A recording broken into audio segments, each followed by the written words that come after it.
আমরা এটা উদ্বোধন শুরু করব এবং ওখান থেকে র্যালি শুরু করব, সেখানে আপনি প্রধান অতিথি হিসেবে আছেন। আপনাকে ধন্যবাদ। না, আমি অবশ্য আপনার মতন ভালো লয়ার পেয়েছিলাম যখন জেলে ছিলাম। আপনারা এই প্রযুক্তিকে সাদরে গ্রহণ করে বিচার প্রার্থীদের দ্রুত সেবা নিশ্চিত করতে অগ্রণী ভূমিকা পালন করবেন। আইনজীবী এবং বার অ্যাসোসিয়েশনের সকল সদস্যের প্রতি আমি এই আহ্বান রাখছি। আসুন আমরা সকলে মিলে একটি ন্যায়ভিত্তিক, স্বনির্ভর, সমৃদ্ধ, গণতান্ত্রিক বাংলাদেশ গড়ে তোলার জন্য কাজ করি। একই সাথে এখানে আরেকটি বিষয় আমি উল্লেখ করতে চাই।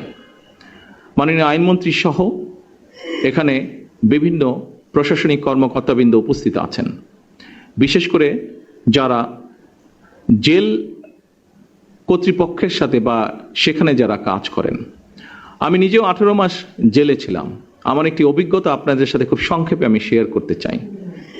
আমি দেখেছি জেলখানায় যতজন মানুষ বন্দি, কয়েদি, যেভাবেই তাদেরকে আমরা ডাকি না কেন, তার মধ্যে আমার অভিজ্ঞতা হচ্ছে প্রায় 30% মানুষ আছে, গরিব মানুষ, যারা বিভিন্ন কারণে জেলে গিয়েছে।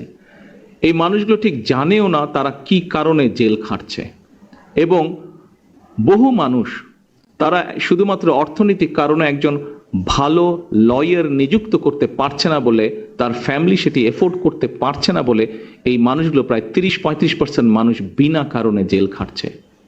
আমি মাননীয় আইনমন্ত্রীকে অনুরোধ করব এই বিষয়টিকে কিভাবে আমরা অ্যাড্রেস করতে পারি, কিভাবে এই নিরপরাধ মানুষ, এই মানুষগুলোর মধ্যে যদি কেউ নিরপরাধ থেকে থাকে এবং যারা একজন প্রপার লয়ার, একজন ভালো লয়ার এফোর্ড করতে পারছে না, এই মানুষগুলোকে কিভাবে আমরা এই বন্দি দশা থেকে বের করে আনতে পারি, এই বিষয়টি আমি ওনাকে বলবো অনুগ্রহ করে দেখার জন্য।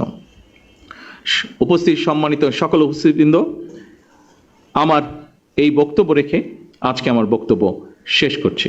সকলে ইনশাআল্লাহ ভালো থাকবেন, সুস্থ থাকবেন। আল্লাহ হাফেজ। বাংলাদেশ জিন্দাবাদ। মাননীয় প্রধানমন্ত্রী, আপনাকে ধন্যবাদ। আগামী 28 এপ্রিল আমাদের জাতীয় লিগ্যাল এইড দিবস।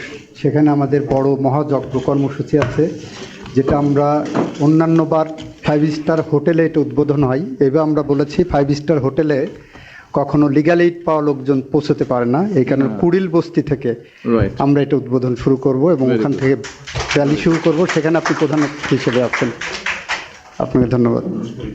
না, আমি অবশ্য আপনার মতন ভালো লয়ার পেয়েছিলাম যখন জেলে ছিলাম।